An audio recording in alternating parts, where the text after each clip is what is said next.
Kingdom Come Deliverance is a historical role-playing game. Although there is much I could say and spend on such an opening statement, I feel it's irrelevant for what I'm trying to build for a series of videos. I'm going to take the fantastic and engrossing story of Kingdom Come Deliverance and spin my own yarn on top of it. The purpose of these videos is to give a good story that's easy to listen to, relaxing to listen to, and really something to either fall asleep to or eat dinner to. At the end of every, quote-unquote episode, I'll leave random scenery and scenery sounds to just listen to enjoy, or to keep playing if you should happen to fall asleep. I know that many of you have your own ideal for Henry. There is also the ideal that the studio and their canon of Henry has. This is a role-playing game, and this is the Henry that I am playing. And what motivates him to make the decisions that I choose for him as the story continues. The length and the frequency of the tale will be dependent upon how much time it takes to complete the story or to put a full story together. And of course, the editing that I can put together. And so, without further ado, let's meet Henry. Henry was a young man. His hands had never known violence, save for the scuffling of boys. His eyes had not seen the horrors of the world and what the world had to offer. He did not know the things that men do for greed. He grew up in safety, something his parents were very thankful for, and hoped he would live a long life, never knowing such hardships. To grow old in safety, surrounded by children and love. But such good and prosperous times, a few rule breaks here and there, leading to soft punishments, as times were good and the pantry stocked. Henry took to his education and mischief as if they went hand in hand, such as it is in times of peace. Henry grew up around a warm glow from his father's forge. Lessons of how to shape steel and how to be a man in this world were commonplace if Henry wasn't fetching whatever it was that his father might have needed at that moment. When he would help his mother with her own chores or going down to the market, he would observe how she spoke and dealt with people in a kind and gentle way, her intuition never wrong, and eyes that could pierce any lie. It was peaceful, quiet, and safe, holding a fine home within the castle's ramparts. Henry was not as strong as the other peasant boys, but he was certainly smarter. He learned early on that his father's name and reputation often caused the catchpoles to trust that his father would do the right thing, him being a man of honor. And if Henry should find himself in mischief, things would be more lenient given his father's reputation, and the bailiff knowing that his father would discipline Henry. His father's reputation certainly made bartering for goods a little easier for his mother and for Henry, in hopes that at a later time a kind word would return to his father's ear, and when it came their turn to barter, things would go in their favor. His father, being a man of strong character and resolve, always dealt in honesty, as any God-fearing Christian should. This always troubled Henry, as he could see how his father could gain so much more if he pressed a little harder in negotiations. However, Henry was sharp enough to recognize that having people owe you is very fortuitous, a lesson his father often subtly reminded Henry of often. In time, Henry felt that having friends was much more valuable than gold in a coffer. To have coin enough for the day's drink, a full belly, and a few hands of dice was more than enough to satisfy his cravings for more. Almost. You see, Henry did have a vice. Power. It was something he dreamt of. Skalitz was a bustling town with silver mines, farms, and budding artisans. Raw silver and tradesmen brought traveling traders, who would come through with their hired guardsmen, who would tell their stories at the local tavern. Henry learned over games of dice and ale, their tongues would loosen. He heard stories of noble knights, cunning assassins, tales of riches, distant lands, and most concerning, heresies of intellectuals questioning the holy sanctity of the Pope, the Church, and the nature of God. All things his dear mother would certainly not want him to hear, and all things that would cause him to question his own self and morality. If men could question the Church, the Pope, and God, then certainly Henry could question his parents' strict rules. During one of his many nights of drinking, Henry made the acquaintance of one Tobias Fafar, a master architect, the chief engineer of the Skalitz silver mines. He was a nobleman, and certainly had his vice for drink. It was on one of the many evenings in the tavern where Henry learned that there were those who had power people saw, and then those who held real power. It was this revelation that gave Henry direction for his ambitions. He could never hold visible power, as he was just a commoner, but he could hold the ear of those who did, and influence power that way. Being young, he set to loading some dice. Perhaps if people owed him through gambling debts, he could start to accrue new friends through various games of gambling.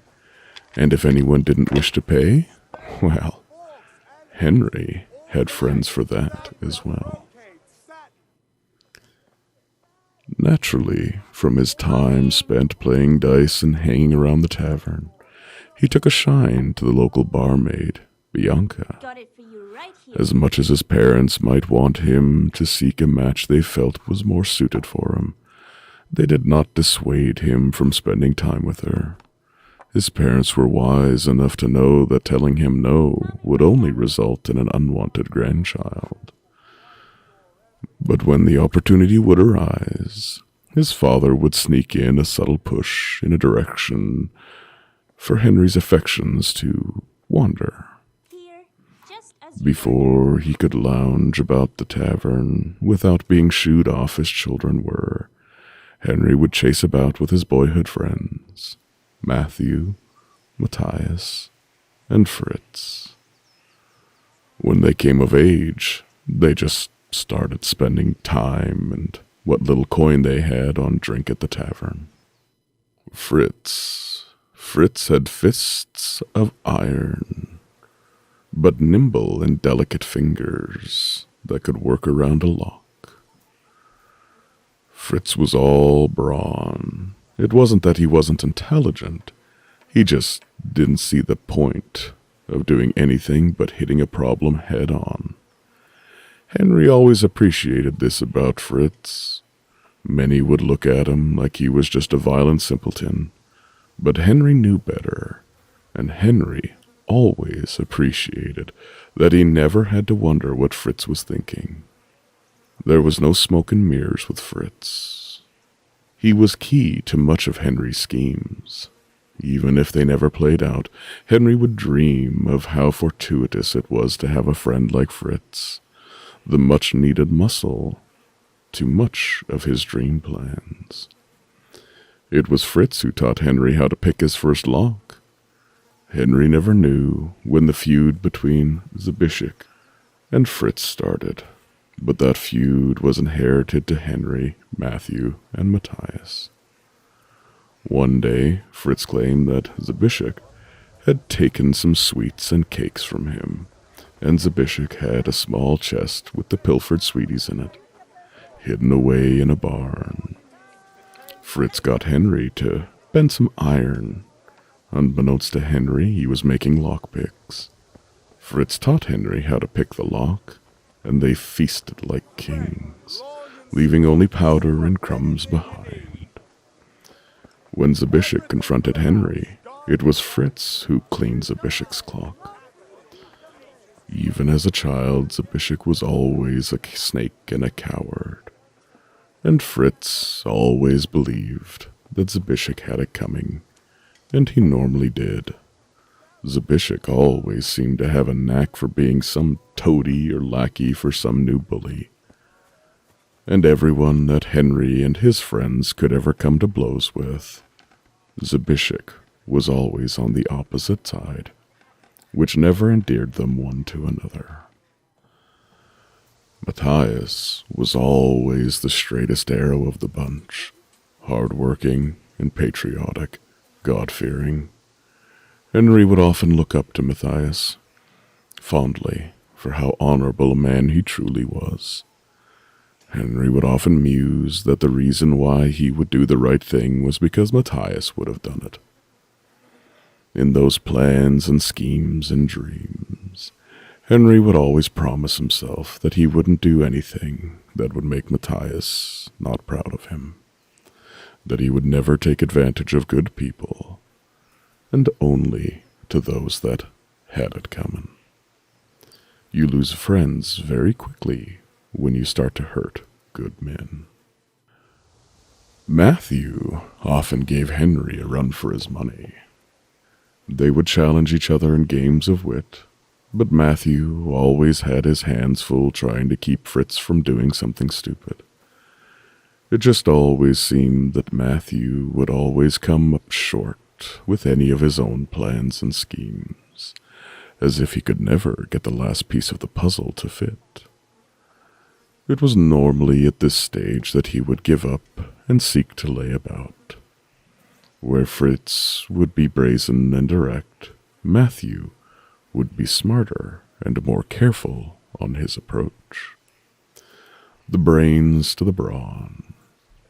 Henry always wondered if Matthew could be the wealthiest of merchants if he only had the ambition.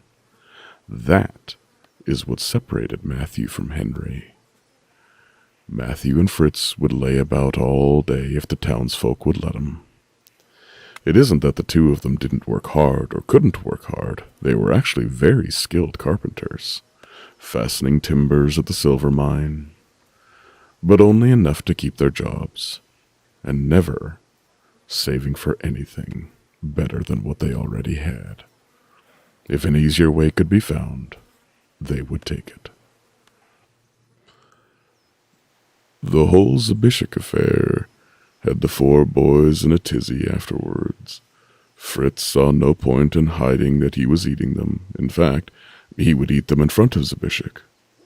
Henry got caught because he still had flakes of the sweet cakes on his collar. Matthew scolded them that they should have at least dusted themselves off, to leave no evidence, and Matthias scolded them that they had no right to take what wasn't theirs. It was Henry who thought afterwards that he should have spread the crumbs on Hans's cloak, causing discord between Zbyszek and Hans. Round and round the friends would go, dreams and schemes and delusions and fantasies of adventures, riches, and women.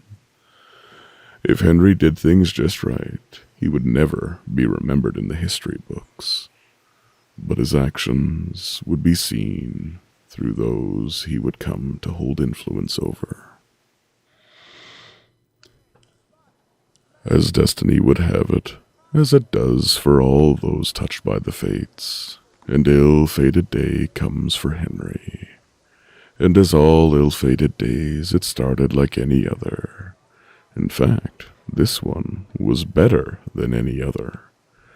Henry had had numerous days of excess and excitement. Numerous traders had come through with a mystery nobleman and his entourage. A mercenary had come a week ago, and he had been staying at the tavern. He was a proclaimed combat master by the name of Vanyek. He wouldn't go into detail of where he was off to next, only that he was waiting for someone to collect him.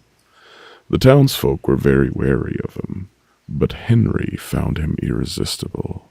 His stories, and he was willing to train Henry on how to use a sword. For a while he was there at least. It had cost him a few pitchers of ale, but his relationship with Bianca meant that he was saving coin hand over fist thanks to her affections. Henry's father was busy with a commission he had received from Sir Radzig Kobyla, the Lord of Skalitz. Father had commissioned a pommel and crossguard to be smelted and engraved from all the way from Sasau. The pieces were coming in, and numerous of other important documents and payments from Sasau to Skalitz. Father was busy at the forge, and on such an important piece, Henry was able to sneak away more than usual. So long as he returned with a pitcher of chilled ale, Father continued to turn a blind eye. Mother, not so much. She kept both eyes on Henry when she could, and was quick to hear any gossip and inquiries of all his activities the night before. As soon as he woke, Mother was pulling on his ear with all manner of questions. Henry knew so long as he kept talking about puppy love with his beloved Bianca, his mother would get too wrapped up in those details and quickly lose focus on his chasings around with Fritz, Matthias, and Matthew. Mother carried on daily fetching water. Not that it was necessarily always needed, but she just liked to gossip around the well with the other local women. If she wasn't tending to cooking meals or keeping the house, she would sit beneath the linden tree stitching. Although she was an exceptional seamstress, Henry could always tell when she was distracted by watching Father at the forge. Henry often teased her that she only got so good at sewing as a means of watching her father, and to not have any of the gossips saying anything lecherous about her.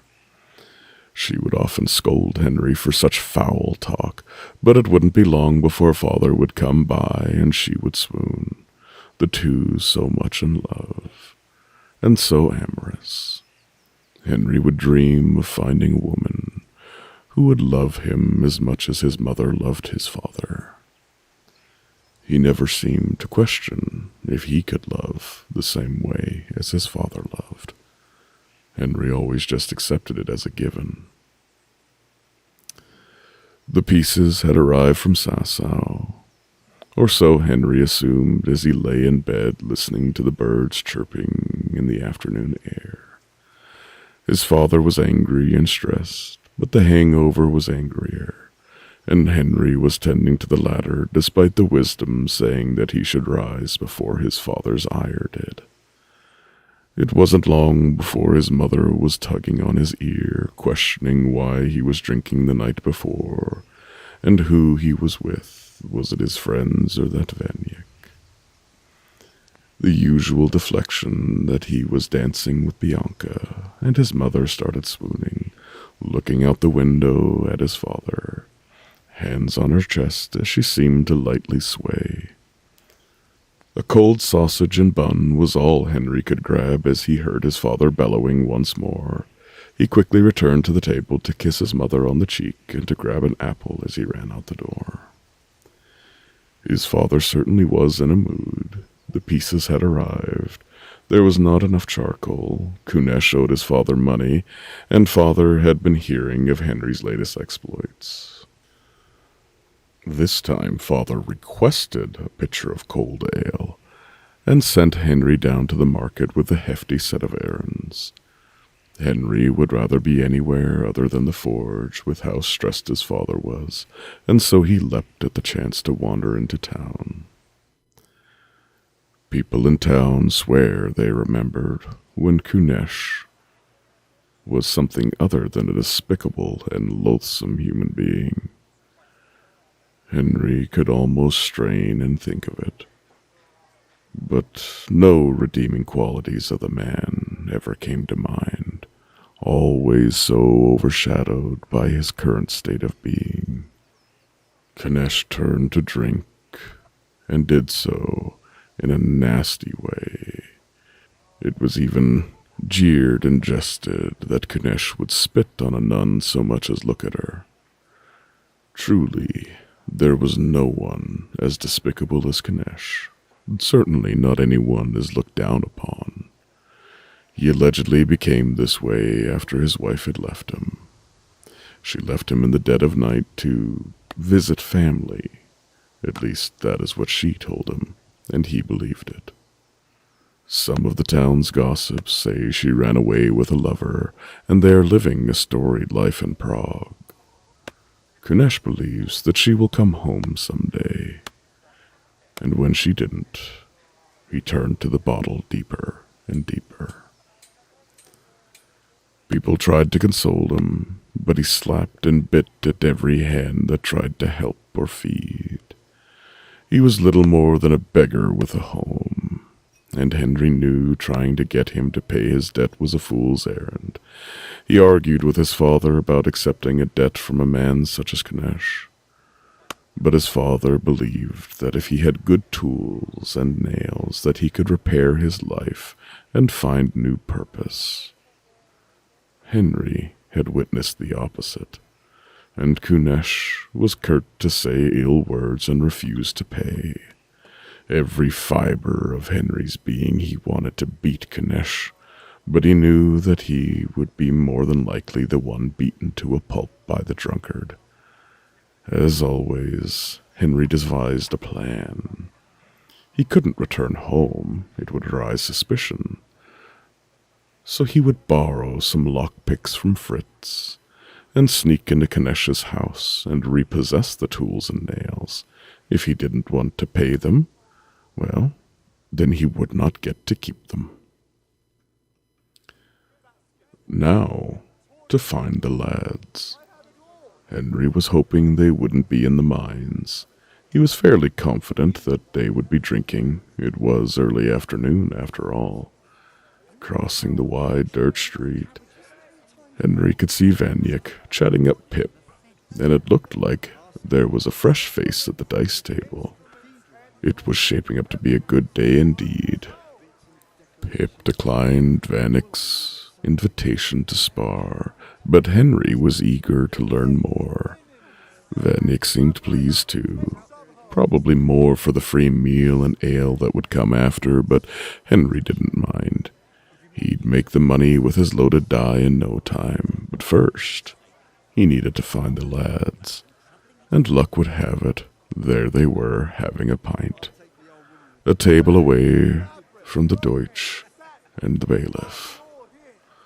The Deutsch was spouting treasonous nonsense as per usual, but this time it really got to Matthias, got his hackles up. This lit a fire in Fritz and Matthew, as rarely would Matthias go willingly along with any of their mischief, normally always being the voice of reason or their collective conscience. This time he was willing to do anything, and Fritz knew just the thing. They would throw dung at the Deutsch's house. It had been freshly whitewashed, and Henry was too caught up in the moment to really give it much thought, more surprised at Matthias's gusto. If the Deutsch wants to throw in with Sigismund and slander the king, then shit should be thrown back at him. And besides, if there was any trouble, Henry could slink away and meet with Vanek in the pens and claim he was just practicing swords and not throwing dung at all. On the way, Henry asked Fritz if he had any lockpicks, and of course he did. There were many things in this ill-conceived plan that were not thought through. One, what if somebody was home? And two, dung might stick to the Deutsch's house, but they still had to ball it up and throw it. No one was really winning in this scenario, but energy amongst the friends was putting all actual thoughts on the back burner. Sure enough, the Deutsch's wife was sitting outside and stitching. She would be doing something virtuous, something that a perfect housewife would be doing. She wasn't making this easier, on many accounts. It was decided that Henry should go and sweet-talk her away, as he was the clever one. The task was simple enough, and being told her husband was drunk and saying treasonous things, she quickly set off. At this point, Matthew thought it through, and there was still the son unaccounted for. But Fritz put the idea down quickly, and before they knew it, dung was flying. The friends laughed and jeered, the smell seeming not to bother them. The Deutsche son, however, did bother them, with friends in tow. Zbyszek. Of course, Zbyszek would be there. A toady to the end. Fritz hit Zbyszek with a ball of dung, and the fight was on, 4 against 3. The fists were flying, and Henry somehow came out unscathed. Fritz was laughing like a demon as he was hitting and being hit. Matthias was shouting something patriotic while Matthew was holding someone's arms behind them, while Fritz threw punches into Zbyszek. Henry was sure he heard a woman screaming for the catch-pole, and before long the guards were there thundering down the lane. Henry dove into a bush, and the rest of the lads split off. The bailiff and the Deutsch were assessing the dung damage, the wife tending to her son, and Zbyszek and some other neighborhood boy. Henry crawled along the buildings unseen, right into a sack of charcoal. What luck! His father needed charcoal, and the Deutsch had a bag under a bush. Or rather, Henry had a bag under a bush. A few careful moments later, and Henry was walking through the small pasture to meet Vanyik. Growing up near the castle, Henry had seen guards and soldiers spar. It never looked difficult. It always looked effortless and almost beautiful as they'd swing swords about. Here he was, in a sheep pen, swinging a wooden sword with a mercenary, and he couldn't look like more of a fool. But it was exhilarating to swing and feel the connection with the other wooden blade. The change-up grips and angles, and even receiving compliments amongst the insults. Vanyik gave much advice and several brief anecdotes before calling the session to an end because he was thirsty. A not-so-subtle hint that it was time to pay up. Probably for the best, as Henry was certain his father would be getting curious soon. He would stash the charcoal in a barn near Kanesh's, sneak in, repossess the tools, head over to the tavern for the ale, and head home. That way, if Kanesh came looking, he might be able to distract him with a drink. What Henry didn't account for was the lads hiding in that same barn. They agreed to distract Kanesh while Henry snuck in, and they each set to the task. Fritz seemed to have a direct line to Kanesh's ire, as in moments Fritz yelled something about Kanesh's wife leaving him, and the chase was on. Henry slipped into Kanesh's home like a shade, only to find it in ruin. Upturned furniture, broken shelves, rotted food. It appeared he was sleeping in the same bedding as the hogs. Henry couldn't help but feel pity for him.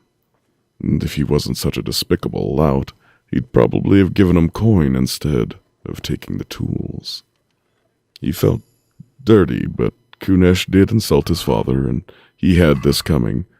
The lock slipped open with ease, and sure enough, the nails and hammer, brand new, as the day he had taken it from his father. It almost looked like Kunesh was going to use them to repair his home and the furniture, but just never got around to it. Maybe waiting for the day his wife would return, but he must know that day isn't coming. Henry slipped out of the house, seeing the axe laid next to a chopping log. He swooped it up and made his way for the barn. To hide his stash in the charcoal, the tools and nails felt heavy in his hands. Perhaps he was imagining it. He had to push those thoughts out of his mind. It was time to go to the tavern. Henry had few vices, but dice had a hold of him. And there was a spot open at the table, and a fresh face. He had coin, too. A lot of it. Henry lost the first game on purpose, doing a double or nothing for the next game where he cleaned the stranger out. The game was close, a little closer than Henry would have liked, but he had 50 groschen in his pocket now. He slipped into the cellar, knocking a secret knock to Bianca so that she would know he was there. In a flash, the two were embraced, and he slipped her 35 groschen to give drinks to the lads, and to the bailiff and the Deutsch, just in case. A meal and ale for Vanek, and then 5 groschen for her to get herself something nice. He almost forgot about his father's ale if she didn't make a joke about it. He might have. He gave her a few moments to get the pitchers of ale out and about before he came out of the cellar. The lads hadn't shown yet, but they'd have a nice surprise when they did. But the bailiff and the Deutsch certainly did notice. Bianca's timing was perfect, with a fresh bottle of wine coming to the table. The two men grimaced and gave Henry a nod and a scowl. He was marching home, rather proud of himself. It had been a good day, and he had 10 groschen for profit to boot. Father, however, was not impressed. The Deutsch and the catchpole had come to have words with him, and Henry received a tongue-lashing. Henry tried to defend himself, but his father was right. The Deutsch gives father a lot of work, and he pays, unlike Ganesh. Henry felt it best not to say anything of the business with Ganesh. It wasn't long before they were admiring the pommel and crossguard. Henry knew he wasn't out of the woods. His father would get his licks in, and several lectures throughout the day, and probably a few more jabs in the next few days. But the pressing matter of the sword was all-consuming. While Henry brought the forge up to temperature, his eyes went to the horizon as they usually would. Billowing smoke was coming from the east. A lot of smoke. He motioned to his father, but they both quickly dismissed it, as the charcoal burner's getting out of hand again. It wasn't unheard of for mistakes like this to happen, but there was also smoke to the west. But again, it was dismissed as other charcoal burners.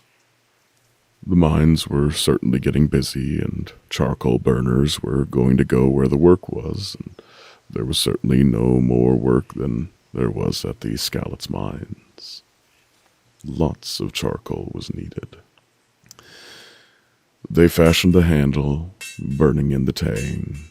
While father was putting it together, the miller's daughter Teresa arrives for the nails her father had commissioned. Henry was always fond of her, but they were such childhood friends he never thought of her in a romantic way, really. But for some reason in this moment, while she was complimenting the craftsmanship of the sword, Henry did notice her this time. He had to remind himself about Bianca, and thank God she did too. He must have mentioned her 3-4 times before his father slapped him upside the head to tell him to go get the nails, to which Teresa laughed. When she left, Henry's eyes found her rump, and he was lost. Father made a comment, seeing an opportunity to steer Henry towards a better match. Father was applying the finishing touches to the sword when Sir Radzig and company came up the approach, with some fancy new lord in tow. Between Teresa and this entourage, it was so overwhelming, as Sir Radzig asked Henry to swing the sword. He asked Henry. Henry had to play it off that he hadn't been spending a week swinging wooden blades with a mercenary, but the delusions of swinging the sword and having his lord impressed with him as a natural swordsman certainly swirled in his head. when the words he never expected to hear. His father was to teach him how to wield a sword, an order, even, from Sir Radzig, that Henry should learn swordsmanship, and that his father was a master swordsman, too. Henry's head was swimming. He knows other things were said, but he felt like it was all of a dream, and his dreams were coming true. The entourage left, and Henry was to take the finished blade to the castle once his father was finished. Henry stood at the edge of the hill, almost in a daze. His father was working the forge. His mother was definitely doing her stitching this time. The sound of the birds chirping, the sound of the forge, the sounds of the leaves through the linden tree. It was a moment in time that he took for granted, as all do, not knowing that this was going to be the most cherished memory, not knowing that one day he would lay awake, trying to remember this exact moment in time, wishing that he could live in this moment, at the end of one of the best days of his life, while his mother stitched, his father worked iron, the birds singing, and the wind rustling through the linden tree. A perfect moment in time indeed.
come right up.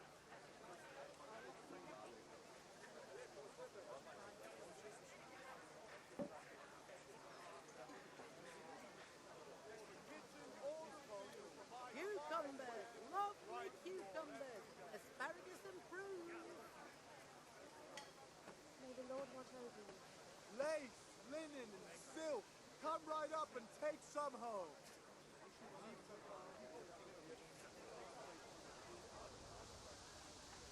Come on up and take a look. I've got everything. Good day, Henry. Rags, fabric, brocade, satin. You'll find it all here. Brooms for your house. Rakes and hoes for your field. What else do you need? Come on up and see.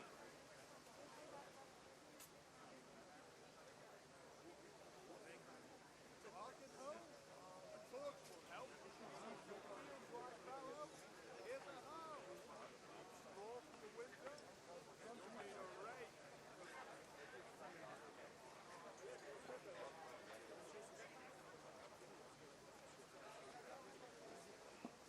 Vegetables, fresh vegetables. Look, smell, aren't they lovely? Strong linen, delicate velvet, beautiful and functional. Come on up and see.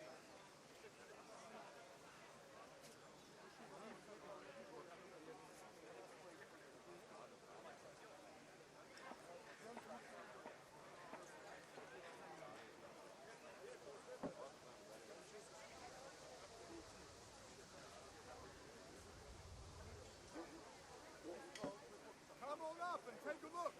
Carrots and I've apples, got picked today everything to you put a need. smile on Day, your face. night, home or at work. And how?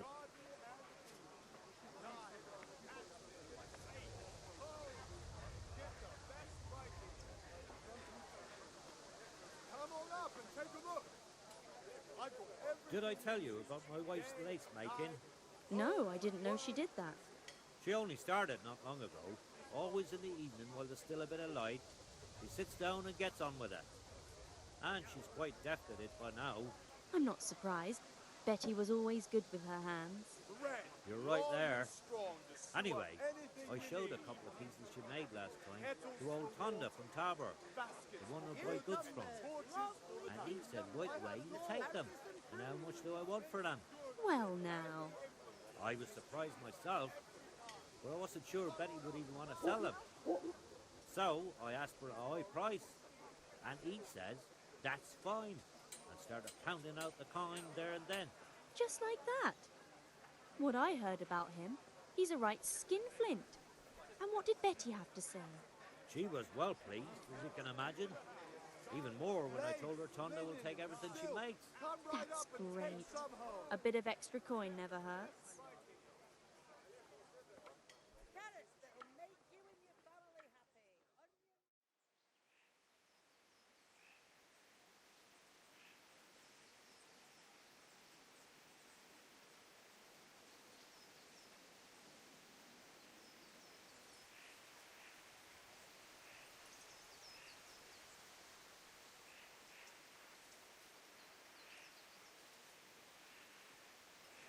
Onions.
day, Henry.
Welcome, Henry.